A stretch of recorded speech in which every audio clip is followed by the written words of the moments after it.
Olá, está começando mais um programa Conversa com Cientista. Essa é uma iniciativa do Colégio de Estudos Avançados em parceria com a Coordenadoria de Comunicação Social e Marketing Institucional da Universidade. Aqui nós recebemos grandes pesquisadores da UFC e conhecemos suas histórias e trajetórias de vida e acadêmica. São pessoas que ajudam a ciência brasileira a avançar. E no programa de hoje eu estou aqui com o professor do Departamento de Engenharia Hidráulica e Ambiental da UFC, professor Francisco de Assis de Souza Filho. Professor Assis, muito obrigado por ter aceitado o nosso convite. A honra é minha. O professor Assis é graduado em Engenharia Civil pela UFC, tem mestrado em Engenharia Hidráulica e Saneamento pela Escola de Engenharia de São Carlos, da USP, e doutorado também pela USP em Engenharia Civil. Atualmente ele é pesquisador associado do Columbia Water Center da Universidade de Colômbia, nos Estados Unidos. Professor Assis, a gente começa geralmente falando lá da infância, né? O senhor é filho de um bancário e de uma professora. Qual foi o papel que a educação teve na sua infância? A educação ela é sempre muito importante, né? Acho que o primeiro ponto que a minha mãe sempre sinalizava é que a gente só podia ser alguém na vida, do ponto de vista de ser um ser humano mais completo, se nós tivéssemos educação. Então isso foi um motor, de certa forma, de toda a minha trajetória.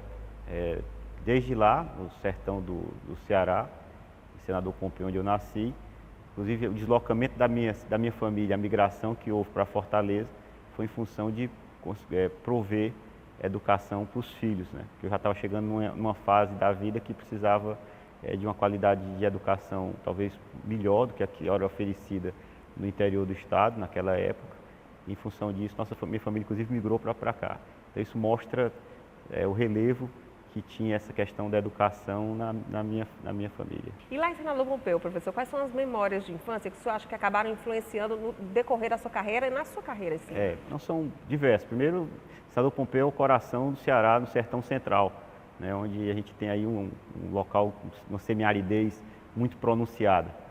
Desde talvez uma das primeiras lembranças que eu posso ter da seca, possivelmente da seca de 1970, nasci em 66, da seca de 70, os flagelados da seca, como eram chamados, invadindo a cidade para se alimentar, tirar alimento do silo que tinha lá de reserva de milho e de cereais que tinha na cidade. Foi uma das cenas que me marcou muito, porque eram pessoas famintas que andavam, corriam, paravam, né, numa turba que se movimentava na cidade. Então isso, olhando pelas frechas da casa do meu avô, talvez seja uma das primeiras lembranças. Com 4 anos de idade. Talvez 4, 5 anos de idade, porque essa memória não é a memória que eu dato depois que eu analiso os dados e identifico qual seria aquela seca que eu me lembro tão intensamente. Então já é a parte da ciência reconstruir minha própria história.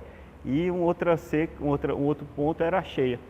Senador Pompeu era na beira do Rio Patu, onde o Patu encontra com o Banabuiú, e essas cheias eram a cheia de 1974, ainda eu estava lá, e marcou pela inundação que aconteceu, a perda econômica de casas que tinham lá na cidade. Então, secas e cheias fazem parte da minha memória, como também meu avô, que administrava um armazém, uma certa indústria que tinha de algodão e de mamona, onde a gente via o ciclo econômico ali do Ceará ligado à questão do beneficiamento do algodão e da mamona, e depois toda a crise que veio associada a essas culturas. Então, trago de lá um pouco essas lembranças, né, lembranças afetivas, lembranças que também, de certa forma, numa chave mais densa, formaram um sentimento que talvez tenham me levado, ao fim e ao cabo, para a área que eu escolhi profissional. E para a engenharia civil, professor, o senhor recorda o que é que o levou exatamente? Aí eu acho que a memória mais forte é do meu tio. Tem um tio que é engenheiro civil, ele formou-se também aqui na Federal do Ceará, meados da década de 70, meados iniciais da década de 70. Ele tinha já uma vida já na engenharia civil e administração ligada à prefeitura de Fortaleza, e ele sempre foi uma referência muito importante para mim. Então, quando a gente é adolescente, talvez não saiba muito qual é a área que você escolhe às vezes um referencial. E esse meu tio era um referencial muito forte, e em função disso talvez eu tenha escolhido a engenharia civil. Em 84, professor, o senhor ingressou na universidade e logo no início o senhor começou a participar do movimento estudantil, né? E isso foi se intensificando com o tempo, fazendo com que o senhor se afastasse um pouco do curso. Como é que o senhor avalia esse período da sua vida, a importância que ele teve? Na realidade, o movimento estudantil é uma das marcas mais profundas que talvez eu traga em mim, porque não só do amor à universidade, como também de uma visão mais ampla que eu pude me apropriar na época. Porque o que aconteceu foi que eu entrei em 1984.1, teve uma greve importante em 1984, nós perdemos o semestre em 1984.1, e no segundo semestre eu começo a me aproximar já do centro acadêmico que estava nascendo naquela época. E com essa aproximação do centro acadêmico, eu termino entrando numa chapa, no segundo, terceiro semestre, como vice-presidente do centro acadêmico. Era alguém já mais velho, era até o Cid Ferreira Gomes, que assumiu a presidência do centro acadêmico, eu era o vice, e aí a gente começou era a segunda gestão praticamente do CA, e aí começa um envolvimento mais intenso. Na segunda gestão eu assumi a presidência do centro acadêmico, e aí deixei as questões mais específicas da engenharia, que era ligada à questão de discussão sobre currículo, novo currículo de engenharia, como é que devia ser esse currículo, carga horária, as dificuldades que nós tínhamos no Centro de Tecnologia, que naquela época estava longe da pesquisa, era um centro mais vocacionado para a questão do ensino aqui na UFC, né? E aí a gente começa a se envolver com questões mais amplas da universidade, sobre o novo ensino na medicina, né? A nova escola jurídica no direito, discussões que na economia a gente via aí, discussões mais profundas sobre a crise econômica, o desenvolvimento da economia. De certa forma, eu me afasto da engenharia, vou assistir aula em outros lugares, sem crédito, sem nada, mas assisti aula na economia durante algumas disciplinas lá, até para poder me orientar no mundo. E isso, de certa forma, me formou, me possibilitou uma capacidade de dialogar hoje de forma mais multidisciplinar, me possibilitou uma visão mais ampla até do que é o papel da engenharia na sociedade. Então, esse movimento estudantil, entender os conflitos que existem na sociedade, qual é esse movimento mais profundo que tem dentro da sociedade, a serviço de que nós estamos. Então, esse ponto, eu acho que da minha passagem no movimento estudantil foi fundamental para mim. Acredito até que, em certo momento do movimento estudantil, eu tinha uma visão mais de conjunto da universidade do que boa parte da minha permanência aqui na UFC enquanto professor, porque eu vivia de forma mais intensa os diferentes ambientes da universidade e não tão especializado e tão setorial como a gente terminou se tornando, né, como professor de uma área específica, num tema específico, apesar de a gente tentar sempre ainda reconstruir esses laços. Perfeito, professor. E aí, quando o senhor volta para concluir a graduação, né, o senhor acaba tendo contato com a iniciação científica, né? Qual é o papel disso da sua trajetória como professor? A iniciação científica, para mim, naquela época a gente tinha as bolsas do CNPq, né? E eu tive uma bolsa do CNPq na época que eu retornei à minha atividade mais cotidiana na engenharia, que eu terminei me dedicando mais ao curso, né, por uma série de questões de ordem pessoal, e nessa minha militância política eu me afasto, tomo uma decisão de ser um bom engenheiro, o melhor que eu pudesse ser. E aí, nesse sentido, a questão da iniciação científica ela é importante do ponto de vista de introduzir quais são as fronteiras que a gente está identificando do conhecimento, introduzir a questão dos métodos associados à pesquisa científica. Eu tive introdução à questão da modelagem matemática de forma mais intensa, com programação, etc., na iniciação científica. Tive a possibilidade, no caso da iniciação científica, tive um professor que foi meu orientador de iniciação científica com bolsa, mas tive 2 outros professores que me ajudaram também nesse processo, né? Um na área de estruturas, um na área de hidráulica e o outro na área de geotecnia, que foi o professor Miranda, foi quem ele me ofereceu uma bolsa de iniciação científica. Então, a iniciação científica ela serve como sendo uma abertura para esse mundo da pesquisa, né? Que eu acho que é fundamental, até mesmo para a inovação dentro da universidade. Essa pesquisa está associada ao ensino até na graduação. E eu acho que é uma porta de entrada extremamente importante a iniciação científica. Professor, e o mestrado? O senhor passou nas 6 seleções que o senhor fez e acabou decidindo estudar engenharia hidráulica e saneamento lá na USP de São Carlos, né? Qual o balanço que o senhor faz nesse período? Quais foram os desafios enfrentados? Porque de fato, entre a iniciação científica e o mestrado, teve um salto, de definição de qual era a área específica da engenharia civil que eu ia cursar. E eu tinha feito iniciação científica em geotecnia. E eu não sabia, e meu coração sempre, talvez até por causa daquele passado de infância, sempre bateu por recursos hídricos também. Então eu tentei deixar a vida me levar, né? E me inscrevi em seleções de recursos hídricos e de geotecnia. Para minha sorte, passei em todos e não foi dirimido minha dúvida a partir desse processo seletivo. Aí eu terminei discutindo com algumas pessoas que eu tenho como referência e a partir daí decidi ir para a área de recursos hídricos. E aí fui para São Carlos. Então, em São Carlos, eu tive a oportunidade de estar num centro importante na área de recursos hídricos, à época. A gente comecei a trabalhar na parte de modelagem matemática e trabalhar com problema de turbulência, que era o problema que eu trabalhei no mestrado, foi modelar um fluxo tridimensional, utilizando aí as equações de Reynolds, que era um problema considerado muito complexo à época, que a gente tinha que desenvolver o software do zero. Então isso foi uma oportunidade importante para mim, para poder desenvolver uma capacidade mais de análise e de me apropriar de algumas ferramentas. E lá conheci professores que me marcaram muito, meu orientador, o professor Antônio Maroz Rigueto, que foi quem me introduziu esse problema que ele extremamente desafiador, que me amedrontou um pouco no início e que me levou algumas horas de sono. E o professor Fazal Hussein Chaudhry, para destacar dois nomes lá de São Carlos. E eles se tornaram até amigos e a gente teve a oportunidade aí de conhecer um pouco mais da área de recursos hídricos, ir para os primeiros eventos na área de recursos hídricos, que é sempre importante conhecer a comunidade de sua área.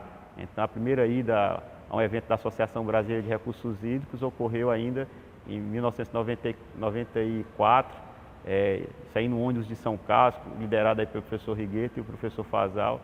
Então, e aí conhecer toda a comunidade de recursos hídricos, começar a trocar ideias. Então, São Carlos, ele me introduz de forma mais intensa na comunidade de recursos hídricos e científica do Brasil. E aí, o senhor falou da Associação Brasileira de Recursos Hídricos e ela teve um papel muito importante aí ao longo da sua vida, né? Acho que a BRH, ela tem um papel importante para o Brasil, porque, em grande medida, todo o marco institucional e legal, com a Lei 9433 de 97, com a criação do Sistema Nacional de Gerenciamento de Recursos Hídricos, em grande medida nasce na BRH. E a BRH era pequena naquela época, tinham algumas pessoas que eu considero grandes lideranças nacionais na BRH. E aí eu fui depois, quando voltei para o Ceará, fui representante regional, depois fui diretor da BRH, depois fui vice-presidente da BRH e depois fui presidente da BRH. E essa trajetória também me possibilitou conhecer de forma mais intensa e conviver com algumas das pessoas que eu considerava as mais relevantes e as maiores referências na área de recursos hídricos no país e com elas aprendi muito, né, e continuo a aprender. Agora, professor, essa sua vivência prática ela é muito forte ao longo da sua carreira. A sua carreira ela é marcada por essa experiência no mercado, né? Vou até fazer uma colinha aqui. O senhor passou pela Companhia de Recursos Hídricos do Ceará, COGE, assumiu vários cargos importantes por lá. O senhor é um dos grandes responsáveis pela política de segurança hídrica que nós temos hoje aqui no Ceará. E o senhor também foi presidente da FUNSEMI. Como é que toda essa experiência no mercado influencia a sua carreira como pesquisador e como professor? Pronto, eu acho que para alguns da minha geração era importante viver, por conta da área que eu sou, que sou engenheiro, era importante ter uma experiência, digamos assim, mais prática, do ponto de vista de fazer coisas, projetar coisas. A gente achava que isso era importante para retornar à universidade. Então, eu saio, antes do final do mestrado, já estava com a tese já organizada, eu faço o concurso da Companhia de Gestão de Recursos Hídricos, da COGE, e entro na COGE na primeira turma de 1994. E a COGE foi um grande laboratório no Brasil para montar, inclusive, esse modelo de gestão. E isso foi para mim, eu acho que um presente que eu recebi da vida foi ter participado desse grupo que instalou a COGE, porque ali a gente via a construção do processo. Então, o que hoje parece sacralizado, a gente via que foram opções que foram se desenvolvendo em função de balanços de força, em função de visões de mundo que existiam dentro do grupo que assumiu a COGE, dentro da Secretaria de Recursos Hídricos. Então, para mim foi fundamental ver os projetos das barragens, as adutoras, o dimensionamento dessas infraestruturas de transferência hídrica, ter participado da coordenação disso, ter participado do planejamento dos planos de bacia hidrográfica, ter discutido, ir para campo para discutir conflitos de uso da água com os usuários de água, e aí ter até uma convivência mais multidisciplinar com outras áreas, com a sociologia, normalmente um engenheiro e um sociólogo para dirimir conflito, um para dar a base de solução e outro para poder mediar os conflitos que existiam. Então, essa experiência foi muito importante para poder entender como é que se dá a gestão de recursos hídricos. E aí eu saio da minha experiência mais hidráulica, hidrodinâmica, de turbulência, e vou mesmo voltando aí para entender a questão da água de uma forma mais abrangente, entendendo aí a questão da sociedade, da ecologia, do desenvolvimento econômico ligado a essa questão da água. Então, essa passagem na COGÉ foi muito importante. Depois, na Secretaria de Recursos Hídricos, também foi relevante do ponto de vista de montar esse modelo e também do ponto de vista dessa infraestrutura. Participar do processo de discussão com a sociedade, de alocação negociada, mostra quão conflituoso é a água e quanto a gente necessita de construções sociais importantes para poder lidar com essa questão dos conflitos. Depois, na FUNSEMI, para mim foi um aprendizado muito grande, porque ela possibilitou eu ter contato com o clima, que de forma mais intensa, que é a variável de risco mais relevante para a gente. Se tem um problema que nós temos aqui é gerenciar o risco associado à questão do clima e a questão também da geografia física, dos ecossistemas, de como é que a gente faz zoneamento ambiental. Então, os geógrafos também me ajudaram muito a compreender, e aí dei minha contribuição, tentei dar na melhor maneira possível e, na realidade, muito até como funcionário público, porque na minha carreira eu sempre fui funcionário público, tá certo? Participar dessas atividades de desenvolvimento, mas até de forma inovadora, né? Participar de instituições inovadoras, mas essas instituições inovadoras são instituições públicas, né? Então, assim, a gente tem um diálogo sempre com o mercado, a iniciativa privada, mas assim, sempre na perspectiva de um servidor público.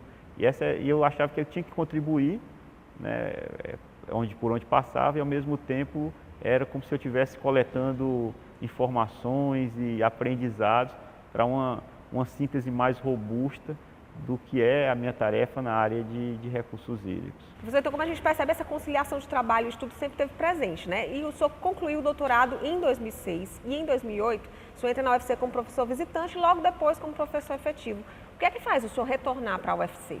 Pronto, tentei sempre identificar uma conciliação, então, entre essa vida aí como funcionário público ligado à gestão de águas e até a academia, né? Fui professor da Unifor durante esse período, então, entre 95 e 2001, eu também fui professor da área de engenharia lá da Unifor.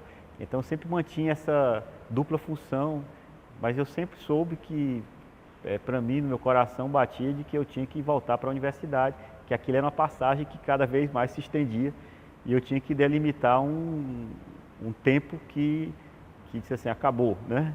Agora é a hora de voltar.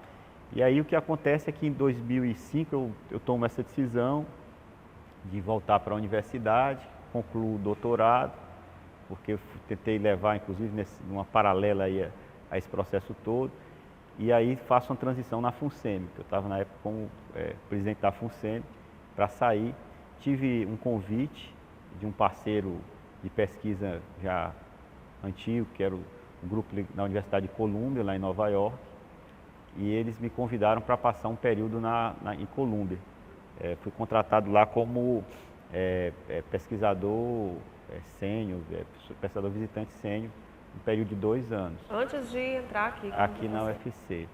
E aí, em julho de 2006, eu migro para os Estados Unidos.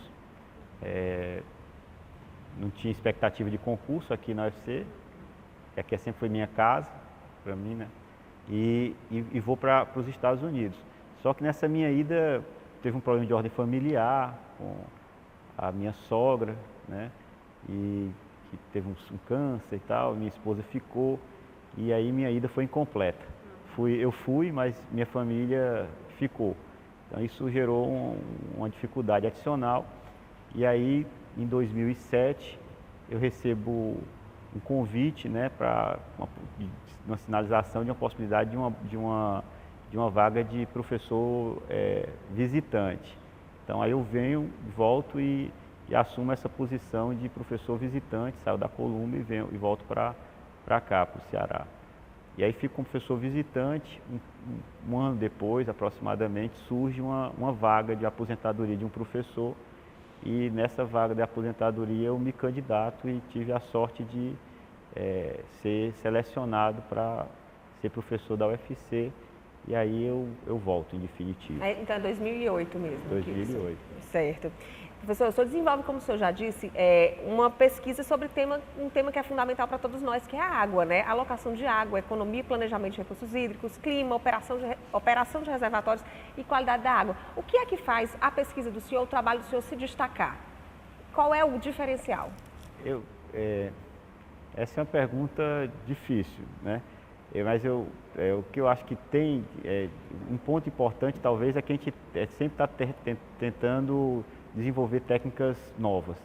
Então, a gente tem tentado, nesses temas, ter ficado na fronteira um pouco do conhecimento, né? A gente desenvolveu um dos primeiros modelos de previsão de vazões em rios aqui no Brasil, fora também, né? Uma modelagem estocástica de vazões para prever com horizonte até de 9 meses à frente as vazões. A gente tem aí uma experiência também essa experiência prática que a gente teve, ela serviu para pautar um pouco qual é a pesquisa e como é que a gente podia fazer com que a pesquisa básica, a pesquisa mais aplicada, se tornasse desenvolvimento e se tornasse inovação. Então, talvez essa visão da cadeia de que a pesquisa para a gente, somente na engenharia, ela não se resolve em si, mas ela tem que ter um foco na aplicação e identificar essas oportunidades de aplicação, quais são as demandas que a gente identifica da vida e tentar responder. Talvez isso dê um nível de aplicabilidade relativamente grande do que a gente faz. Aí com isso a gente gera conexões importantes na área aí de aplicação mesmo, né?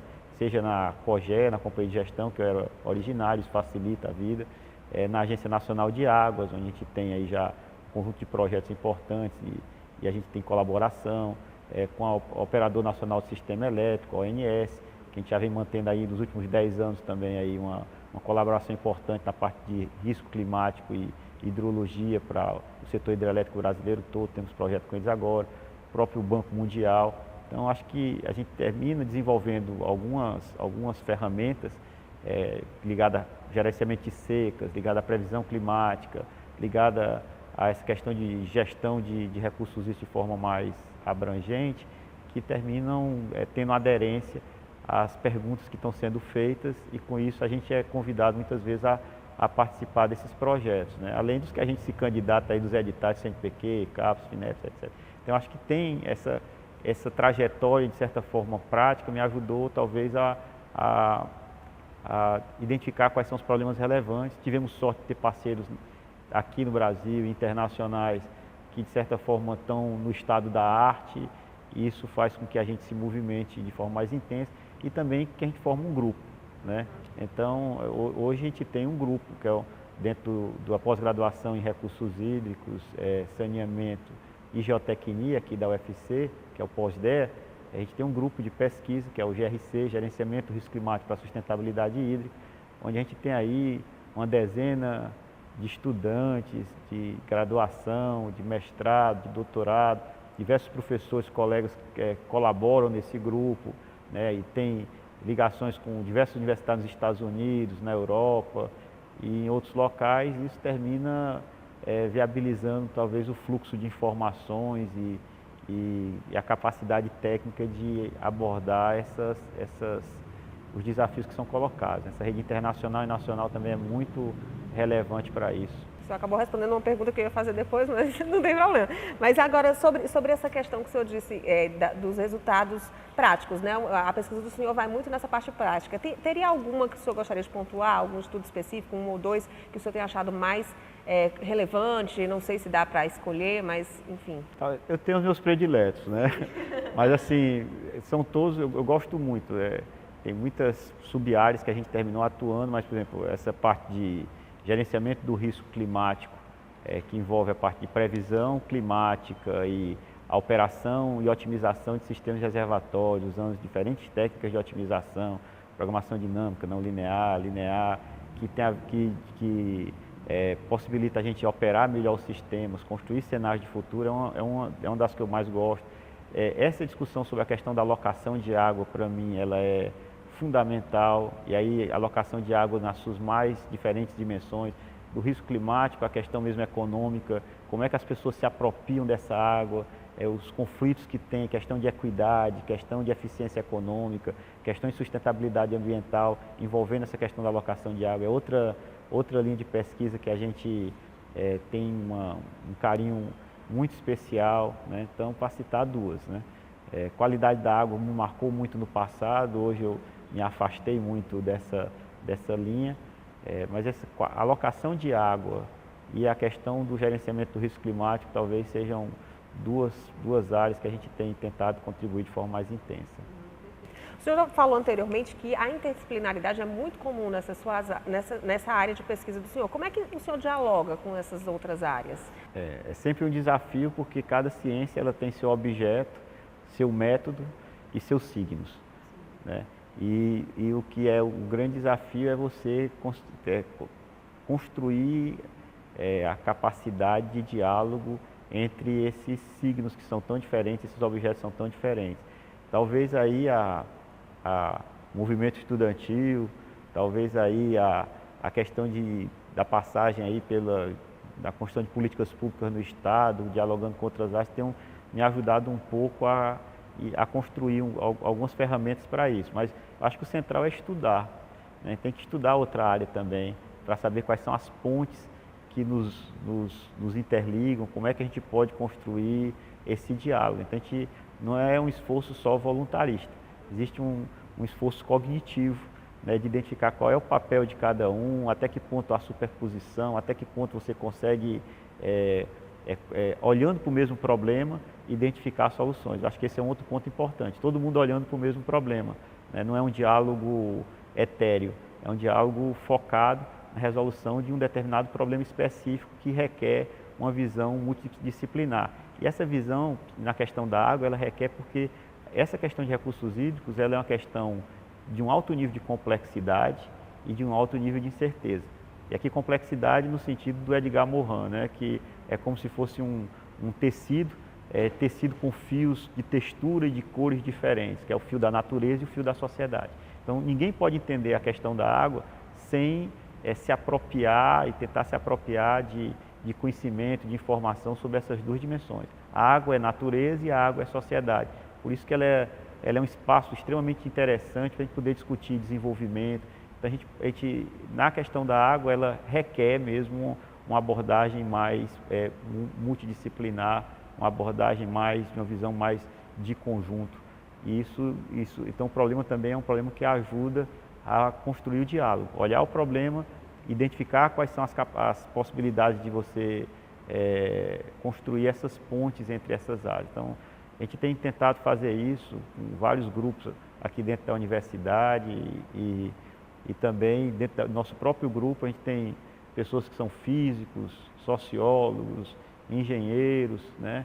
Tem diversas formações de origem, mas todos olhando para a questão do recurso hídrico, da água, e aí tentando identificar algumas soluções. É sempre desafiador, porque isso tem perdas e tem ganhos aqui, porque hoje na academia a gente é muito pautado em volume de publicação. Se você escolhe um tema extremamente específico, talvez você seja mais eficiente na produção de conhecimento muito especializado, conhecimento do ponto de vista de volume de publicação, essa medida de conhecimento com essa métrica.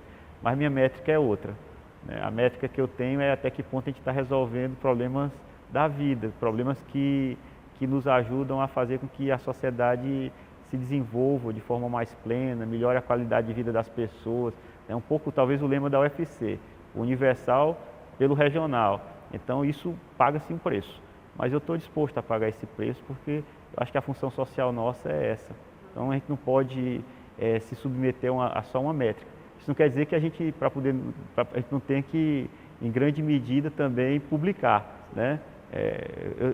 Para poder até comentar isso, é que eu faço um esforço grande para continuar sendo pesquisador do CNPq, nível 1, essas coisas assim, para você poder até dizer assim, essa crítica com um certo produtivismo que talvez hoje a universidade tenha, e a perda até de foco que a gente pode vir a ter nos problemas regionais, ela não pode se dar com a paralisia de publicação. Você tem que publicar muito, tá certo? Para poder até sinalizar que tem limites para isso, né? E o limite é o objeto.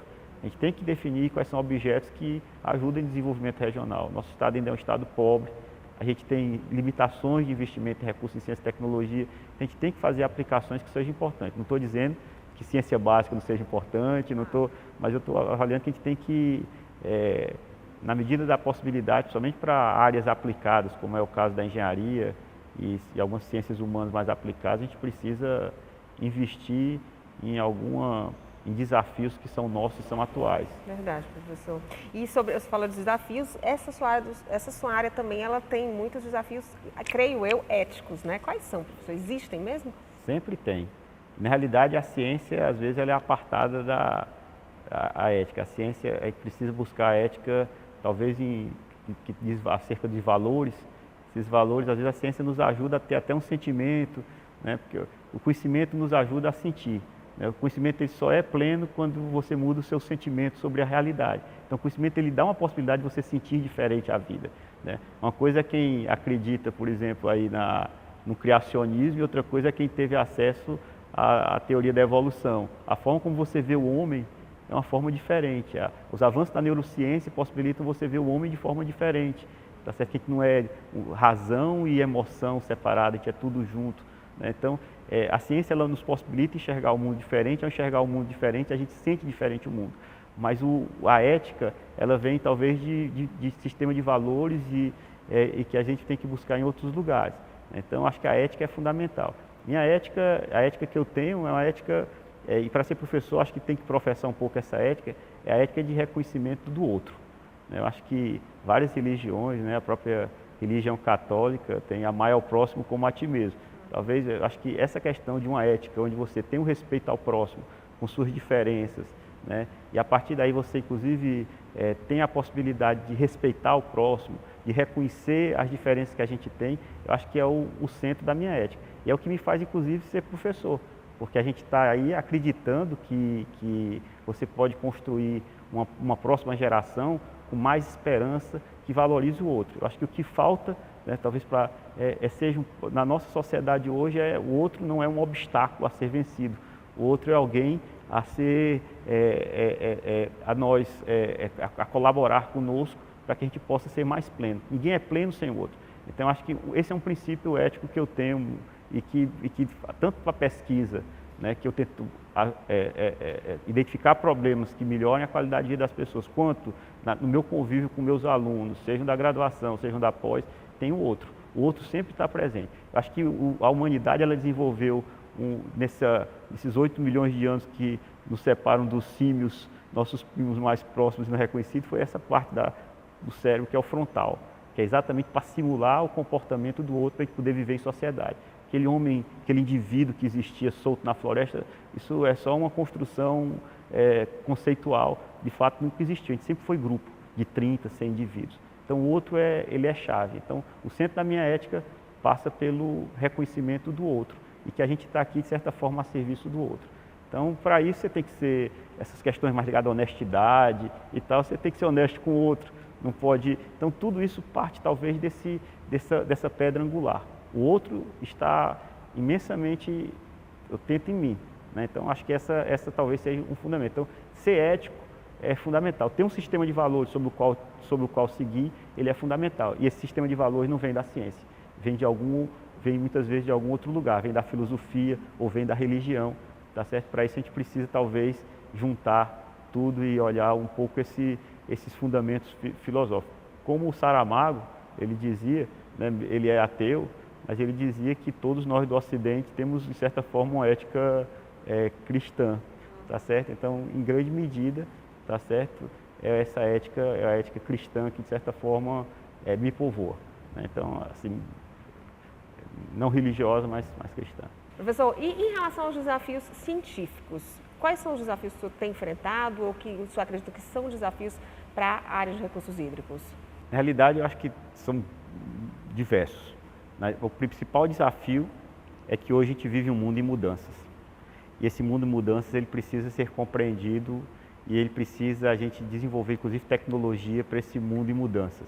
E desafios, inclusive, de ordem ética, que é a questão que você levantou anteriormente. E esse mundo de mudança, ele tem alguns vetores importantes, tá certo? Um desafio é a quarta revolução industrial, onde a gente vai juntar aí o mundo biológico, o mundo físico e o mundo digital, né? Isso vai gerar, inclusive, pode gerar, inclusive, um outro homem que pode editar a gente pode criar um ciborgue, e a gente pode, isso tem desafios, inclusive, com uma sociedade tão desigual e que reconhece tão pouco o próximo. Isso é um desafio ético dos mais graves e a tecnologia, na realidade, ela está avançando nessa direção da quarta revolução industrial, que vai mudar o que a gente entende de homem, vai dar novas possibilidades, por exemplo, com a inteligência artificial, de você ter ferramentas de acesso, de manipulação de dados, de construção de novas possibilidades de ferramentas tecnológicas extremamente importantes, a inteligência artificial, né, a questão de machine learning, que a gente tem tentado aplicar, inclusive, no nosso grupo.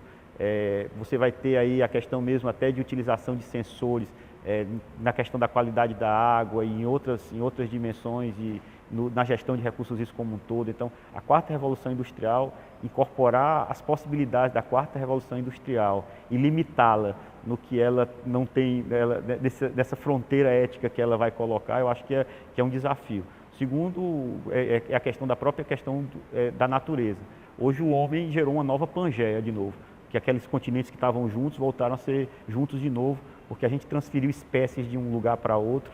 Isso gerou impactos dos ecossistemas no planeta todo. Nós estamos vivendo, para alguns, um antropoceno, e esse antropoceno que a gente vive, a gente está vivendo uma sexta grande mega extinção, né? Então, anfíbios estão morrendo no planeta todo. Isso modifica, inclusive, mesmo olhando numa ética, numa visão antropocêntrica, isso vai diminuir os serviços ambientais que a gente tem.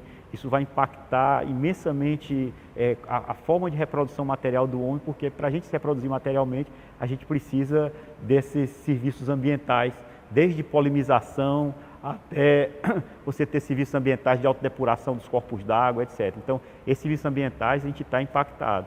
Terceiro é as cidades. A gente tem crescendo as cidades, tipo de hidrologia urbana, como é que é a dinâmica da natureza, dessa relação natureza dentro das cidades, a gente precisa se apropriar.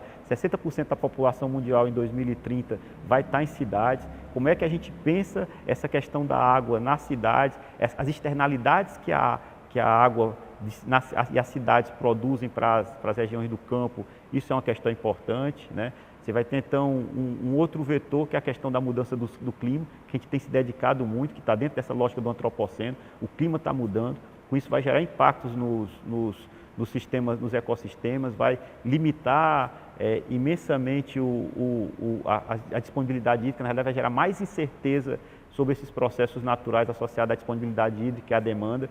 Isso é um fator na minha área que é decisivo, porque muda a demanda, muda a oferta de água, faz com que a água talvez se torne mais escassa e ao mesmo tempo você tenha cheias mais severas, os extremos talvez sejam mais pronunciados. Entender esse mecanismo e cenarizar esse mecanismo é chave para poder montar uma estratégia de gestão adaptativa, que aí você tem que organizar a sociedade, tem que definir tecnologias novas. Essa questão do risco associado à questão do clima é um risco importantíssimo.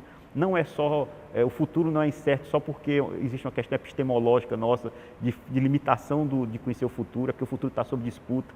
Uma coisa é o futuro sobre Obama, outra coisa é o futuro sobre Trump, do ponto de vista da questão da mudança do clima. Então, por estar em disputa, ele é mais incerto ainda, a gente vai ter que organizar a sociedade com mais flexibilidade, de tal forma que ela tenha uma capacidade de adaptação maior E é um sistema complexo que precisa de uma capacidade de adaptação maior. E como é que a gente se adapta num mundo tão desigual? Né? Por exemplo, Fortaleza, para ficar mais próximo da gente, aqui dentro de Fortaleza tem bairro que tem o IDH da Noruega e tem bairro que tem o IDH de Serra Leoa. Serra Leoa e Noruega em Fortaleza estão a menos de 1 quilômetro, 2 quilômetros de distância. Como é que a gente gera uma capacidade de adaptação na sociedade, com uma sociedade tão desigual? Então isso vai fazer com que a gente tenha uma alocação de riscos sistêmicos mais para os mais pobres, para os mais vulneráveis, ampliando mais ainda essa segregação que nós temos hoje dentro da sociedade e com essa biotecnologia talvez até criando outras formas de estratificação genética, até com edição de genes. Então eu vejo um futuro com grandes possibilidades, grandes riscos, tá certo? E para a área de recursos hídricos, para a área de recursos naturais, é um futuro com grande certeza e porque hoje a humanidade ela tem uma capacidade de modificar matéria e energia na escala do planeta. O que a modernidade nos deu do ponto de vista de avanço científico e tecnológico foi uma capacidade de a humanidade hoje é uma força geológica. De certa forma, eu acho que a gente vive mesmo nesse antropoceno. Nós estamos, do jeito que tem lá a marca do KT, do Cretáceo Terciário, lá que marca o fim dos dinossauros, tem agora a marcazinha da humanidade. Ela escreveu sua marca na geologia da Terra. E isso é muito complicado para a continuação da vida até da nossa espécie. A vida continua, certo? Se a nossa espécie vai estar no jogo ou não, depende dela. E depende de como ela vai resolver, inclusive, seus conflitos internos. Eu acho que esse é talvez o principal desafio. Como é que a gente organiza uma sociedade com menos desigualdade para que ela possa se tornar mais inteligente, com maior capacidade de adaptação? O principal e o mais difícil, talvez, né? Esse é o mais difícil. Professor, para a gente concluir, a gente sempre conclui com a mesma pergunta. Eu queria saber qual é o papel que a UFC teve ao longo da sua vida. Ixi. De forma breve, porque a gente já está quase no A UFC limite. é quase tudo, né? Uma boa parte, porque a UFC ela tá desde quando eu comecei no movimento estudantil, talvez secundarista, o primeiro lugar que eu vim foi aqui. Aí depois na graduação, no ensino. Então, aqui é tudo. Se emociona, professor. Muito obrigada pela sua entrevista. E você que nos acompanha, não deixe de conferir sempre, nós temos vídeos novos aqui no canal. Assista ao nosso programa aqui na playlist Conversa com o Cientista. Até a próxima!